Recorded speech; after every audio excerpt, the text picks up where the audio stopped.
یہ مقام اس اعتبار سے بہت اہم ہے کہ اس میں جو ڈائلیکٹیکل میٹریلزم کا فلسفہ ہے مارکس کا، اس کا جتنا حصہ صحیح ہے وہ یہاں قرآن مجید میں اس آیت میں موجود ہے۔ یہ جتنے بھی نظریات ہیں جدید دور کے، ان میں سے کوئی بھی ایسا نہیں ہے کہ جو 100% غلط ہو، چاہے ڈارون کا نظریہ ہو اور چاہے وہ فرائیڈ کے نظریات ہوں، چاہے مارکس کے نظریات ہوں، اس میں گڈمٹ ہے غلط اور صحیح۔ تو جہاں تک ڈائلیکٹیکل میٹریلزم کا یہ فلسفہ ہے کہ ایک شے کسی معاشرے میں پیدا ہوتی ہے، وہ دعویٰ بن جاتی ہے، تھیسس، اس کا پھر ایک رد عمل پیدا ہوتا ہے، اینٹی تھیسس، پھر یہ تھیسس اور اینٹی تھیسس ٹکراتے ہیں، ان کے ٹکرانے سے پھر ایک نئی شکل پیدا ہوتی ہے، وہ اب سنتھسس ہے، ایک بہتر شکل وجود میں آ جائے گی۔ لیکن یہ سنتھسس بھی کامل نہیں ہے، اس کے اندر بھی کوئی نقص ہے، لہذا پھر اب یہ سنتھسس بن جائے گا، اس کے ہی کوکھ سے ایک اینٹی تھیسس جو پھر جنم لے لے گا، پھر یہ سنتھسس اینٹی تھیسس ٹکرائیں گے، پھر سنتھسس ہوگا، اس طرح درجہ بدرجہ چیز جو ہے آگے بڑھتی جا رہی ہے۔ اس تصادم میں جو شے لوگوں کے لیے، انسانوں کے لیے مفید ہوتی ہے وہ باقی رہتی ہے، اور جو شے مفید نہیں ہوتی وہ ختم ہو جاتی ہے۔ یہ پوری تھیوری ہے، لیکن چونکہ اس میں سارا معاملہ ہے مادے کا، روح اور اس کی حقیقت یہ ان لوگوں کے سامنے سرے سے ہے نہیں۔ اس حوالے سے ہی ساری گمراہی ہو گئی ڈارون کے نظریے میں، اسی حوالے سے ساری گمراہی ہو گئی فرائیڈ کے نظریے میں، اسی حوالے سے ساری گمراہی ہو گئی مارکس کے نظریے میں۔ لیکن یہاں بھی دیکھیے، جیسے کہ سورہ انبیاء کی آیت نمبر 18 میں آیا ہے، بل نقذف بالحق علی الباطل فیدمغہ، ہم دے مارتے ہیں حق کو باطل پر، تو باطل کا وہ بھیجا نکال دیتا ہے، فاذا ہوا زاہق، اور باطل جو ہے پھر وہ غائب ہو جاتا ہے۔ تو باطل کی حیثیت یہ ہے۔ تو یہ ٹکراؤ جو ہے حق و باطل کا اور خیر و شر کا کشاکش جو ہے یہ ہو رہی ہے، تو اس میں بھی ایک حد تک بات صحیح ہے کہ تدریجاً پھر جو نسل انسانی ہے وہ تمدن کے ارتقاء کے مراحل وہ طے کر رہی ہے اور رفتہ رفتہ بہتری کی طرف آ رہی ہے، جس کو اقبال نے کہا ہے کہ ہر کجا بینی جہان رنگ و بو، کہ از خاکش بروید آرزو، یاد نور مصطفیٰ اورا بہاست، یا ہنوز اندر تلاش مصطفیٰ است۔ یہ جو سوشل ایولیوشن ہے یہ خود رفتہ رفتہ اسی راستے پر بڑھ رہا ہے جس راستے پر کہ محمد رسول اللہ صلی اللہ علیہ وسلم نے اب سے 1400 برس ایک ہی چھلانگ میں نو انسانی کو پہنچا دیا تھا۔ ان میں سب سے پہلا نظریہ وہ ہے جو ہیگل نے تاریخ انسانی کی تعبیر کے سلسلے میں پیش کیا۔ اس کا خلاصہ یہ ہے کہ تاریخ کے ایک دور میں انسانی تہذیب و تمدن کا جو نظام بھی ہوتا ہے وہ اپنے تمام شعبوں اور اپنی تمام شکلوں سمیت دراصل چند مخصوص تخیلات پر مبنی ہوتا ہے جو اسے ایک دور تہذیب بناتے ہیں۔ یہ دور تہذیب جب پختہ ہو چکتا ہے تو اس کی کمزوریاں واضح ہونی شروع ہو جاتی ہیں، اور اس کے مقابلے میں کچھ دوسرے تخیلات ابھرنے شروع ہو جاتے ہیں جو اس سے جنگ شروع کر دیتے ہیں۔ اس نزاع و کشمکش سے ایک نیا دور تہذیب جنم پاتا ہے جس میں پچھلے دور تہذیب کے باقیات صالحات بھی رہ جاتے ہیں اور کچھ نئی خوبیاں بھی ان تخیلات کے اثر سے پیدا ہو جاتی ہیں، جن کے یلغار سے مجبور ہو کر پچھلے دور کے غالب تخیلات بالآخر مصالحت پر مجبور ہوئے تھے۔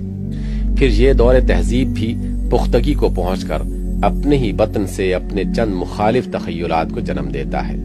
اور پھر نزاع و کشمکش برپا ہوتی ہے، اور پھر دونوں کی مصالحت سے ایک تیسرا دور وجود میں آتا ہے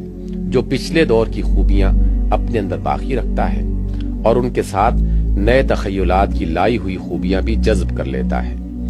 اس طرح ہیگل نے انسانی تہذیب کے ارتقاء کی جو تشریح کی ہے، اس سے عام طور پر ذہنوں نے یہ اثر قبول کر لیا کہ پچھلا ہر دور تہذیب اپنے اپنے وقت پر اپنی خامیوں اور کمزوریوں کی وجہ سے ختم ہوا ہے اور اپنی خوبیاں ہر بعد کے دور تہذیب میں چھوڑ گیا ہے۔ بالفاظ دیگر، اب جس دور تہذیب سے آپ گزر رہے ہیں وہ گویا خلاصہ ہے ان تمام اجزائے صالحہ کا جو پچھلے گزرے ہوئے ادوار تہذیب میں پائے جاتے تھے۔ آگے اگر کسی ترقی کا امکان ہے تو ان نئے تخیلات میں ہے جو اس دور تہذیب کے بنیادی تخیلات سے جنگ کرنے کے لیے اٹھیں۔ پچھلے ادوار میں کچھ چیزیں ایسی موجود نہیں ہیں جس سے ہدایت و رہنمائی حاصل کرنے کے لیے اب پیچھے پلٹ کر دیکھنے کی ضرورت ہو، کیونکہ ان کے جو اجزاء بعد کے ادوار تہذیب میں جذب نہیں ہوئے، ان کو آزما کر اور ناقص پا کر انسانی تاریخ پہلے ہی ٹھکرا چکی ہے۔ ہمارا تاریخی ذوق ان کی کسی چیز کی اگر کوئی قدر کر سکتا ہے تو اس حیثیت سے کر سکتا ہے کہ وہ اپنے وقت میں ایک قابل قدر چیز رہ چکی ہے اور انسانی تہذیب کے ارتقاء میں اپنے حصے کا کام انجام دے چکی ہے، مگر وہ آج اس دور کے لیے نہ قابل قدر ہے، نہ کسی طرح مطمع نظر بننے کی مستحق، اس لیے کہ تاریخ اس کے بارے میں پہلے ہی اپنا فیصلہ دے چکی ہے۔ آپ ذرا غور کریں کہ در حقیقت یہ کیسا خطرناک فلسفہ ہے۔ تہذیب انسانی کی تاریخ کا یہ تصور جس ذہن میں بھی اتر جائے، کیا آپ توقع کر سکتے ہیں کہ اس کے دل میں پھر ان ادوار تہذیب کی کچھ بھی قدر و قیمت باقی رہ سکتی ہے جن میں ابراہیم اور موسیٰ اور محمد صلی اللہ علیہ وسلم گزرے ہیں؟ کیا وہ کبھی دور نبوت اور خلافت راشدہ کی طرف بھی ہدایت اور رہنمائی کے لیے رجوع کر سکتا ہے؟ دراصل یہ ایک ایسا مدلل اور منظم فکری حملہ ہے جس کی ضرب اگر کسی ذہن پر کاری لگ جائے تو اس میں دینی تخیل کی جڑ ہی کٹ کے رہ جاتی ہے۔ بل نقذف بالحق علی الباطل فیدمغه، یہ ہے اصل میں وہ فلسفہ تاریخ کا کہ جو قرآن مجید پیش کرتا ہے۔ تاریخ انسانی کے بہت سے نظریات ہیں۔ اسپینگلر کا ایک ویو ہے کہ جیسے ایک انسان جو ہے بچہ ہے، پیدا ہوتا ہے، پھر جوان ہوتا ہے، پھر بوڑھا ہوتا ہے، پھر مر جاتا ہے، ایسے ہی قومیں اور تہذیبیں اور تمدن ابھرتے ہیں، پھر یہ کہ وہ کمزور پڑتے ہیں، پھر ان میں خرابیاں پیدا ہوتی ہیں، پھر وہ ختم ہو جاتے ہیں۔ تو مختلف قسم کے نظریات ہیں تاریخ کے بارے میں، یا پھر مارکس نے دیا ہے ڈائلیکٹیکل میٹیریلزم کا ایک نظریہ دیا، تو وہ تمام چیزیں قرآن کا بھی ایک نظریہ ہے، اور وہ یہ ہے کہ دنیا میں ہمیشہ سے ایک کشاکش چل رہی ہے حق و باطل کے مابین۔ جسے اقبال نے کہا ہے کہ ستیزہ کار رہا ہے ازل سے تا امروز، چراغ مصطفی سے شرار گولہمی۔ یہ حق و باطل کی ایک کشاکش چل رہی ہے، ایک دشمنی ہے، عزازیل شیطان لعین ابلیس اور اس کی نسل اور اس کے ایجنٹ ایک طرف ہیں، اور اللہ کے نیک بندے، انبیاء و رسل، اولیاء اللہ، صدیقین، شہداء، یہ سب دوسری طرف ہیں۔ ان کے مابین ایک کشاکش ہے، کشمکش ہے جو مسلسل چلی آ رہی ہے۔ اور اس میں پھر فرمایا کہ اللہ تعالیٰ ایک مختلف مواقع پر حق کو دے مارتے ہیں باطل کے سر پر،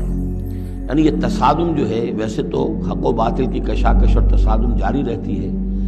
لیکن کبھی کبھی ایکسپلوسیو ہو جاتا ہے، یہ تصادم نمایاں ہو جاتا ہے، یہ باقاعدہ ایک مارکے کی شکل اختیار کر لیتا ہے، اور اللہ تعالیٰ پھر حق یعنی حق کی طاقت، جو کوئی قوت ہوتی ہے حق والی، جماعت ہوتی ہے، گروہ ہوتی ہے، کوئی امت ہوتی ہے، کوئی اس طرح کا ایک جمعیت کھڑی ہو جاتی ہے حق کے لیے، تو اللہ تعالیٰ اس کو باطل کے سر پر دے مارتا ہے۔ بل نقذف بالحق علی الباطل، حق کو دے مارتے ہیں باطل پر، فیدمغہ، وہ اس کا بھیجا نکال دیتا ہے، فاذا ہوا زاہق، اور پھر وہ باطل جو ہے وہ یقیناً وہاں سے کھسک جانے والا ہوتا ہے۔ وَلَكُمُ الْوَيْلُ مِمَّا تَصِفُونَ، اور تمہارے لیے تباہی ہے اس سے جو تم کہہ رہے ہو۔ مارکس کا فلسفہ ہے ڈائلیکٹیکل میٹیریلزم، وہ در حقیقت اسی کو آبزرویشن اس کی صحیح تھی۔ یہ دوسری بات ہے کہ اس نے کہاں اس کو استعمال کیا ہے کہ تھیسس ایک وقت میں ایک نظام ہے، وہ ایک دعوے کی شکل میں کھڑا ہے کہ میرا نظام، مجھے حق ہے کہ میں قائم رہوں، لیکن اس میں جو خامیاں ہیں، جو ظلم ہے، جو ناانصافی ہے، وہ اسی میں سے جنم دیتی ہے اینٹی تھیسس کو۔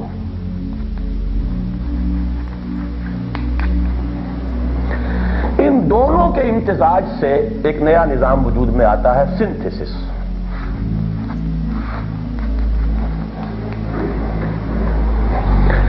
لیکن یہ سنتھیسس بعد میں پتہ چلتا ہے اس میں تو یہ خرابی رہ گئی، یہ خود پھر ایک تھیسس کی شکل اختیار کر لیتا ہے، پھر اس کے جواب میں اس کی اپنی کوکھ سے ایک نیا اینٹی تھیسس جنم لیتا ہے،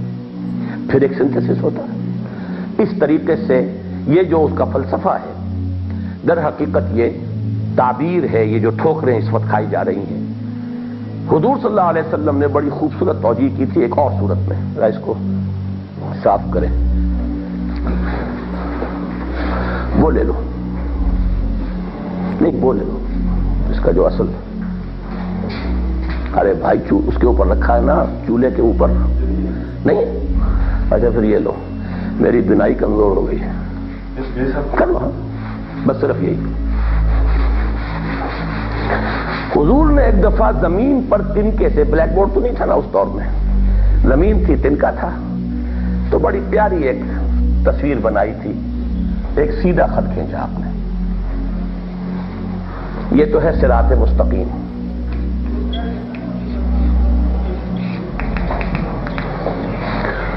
اور کچھ خطوط ہیں جو آڑے ٹیڑھے جا رہے ہیں، لیکن پیاری بات یہ ہے کہ ایک انتہا پہ جا کے پھر لوٹتے ہیں، پھر ایک انتہا پہ جا کے پھر لوٹتے ہیں، یہ ادھر سے یوں جائے گا پھر یوں آئے گا، اور ایک جگہ پر حضور نے لائن کھینچ دی، یہ ہے عالم آخرہ، یہ ہے عالم دنیا۔ یہ صراط مستقیم آگے چل کر پل صراط بن کر اور جنت میں لے جاتا ہے، یہ جنت ہے۔ مولانا مودودی صاحب نے تفہیم میں یہ دی ہے، یہ جو ٹیڑھے راستے ہیں یہ سب جہنم میں، یہ جہنم ہے۔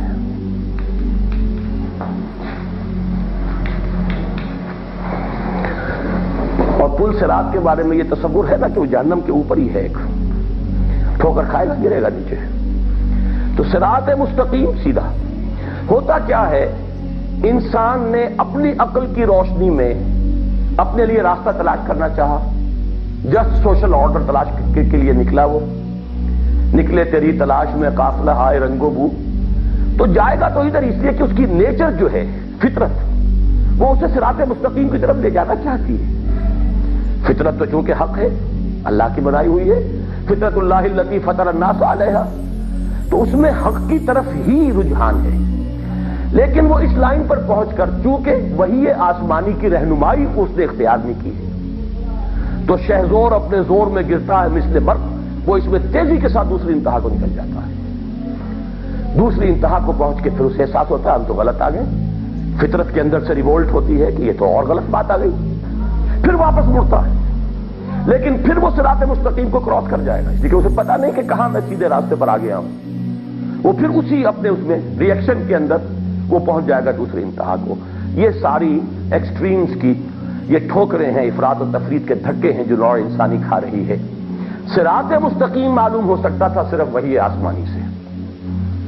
اہدنا الصراط المستقیم۔ جب انسان نے اپنا رشتہ اس سے منقطع کر لیا تو منطقی نتیجہ یہ ہے کہ اب انسان ٹھوکریں کھانے پر مجبور ہے، وہ لیفٹ سے رائٹ کی انتہا کو چلا جائے گا، رائٹ کی انتہا سے پھر لیفٹ کی طرف آئے گا، پھر انتہا پر نکل جائے گا، پھر وہاں سے انتہا کا جو ہے پھر ایک طرز عمل شروع ہوگا، دوسری انتہا کو نکل جائے گا، اور مہلت ختم ہوئی تو سب جہنم کی طرف۔ یہ صراط مستقیم ہے جو الصراط پر سے ہو کر اور جنت تک لے جائے گی۔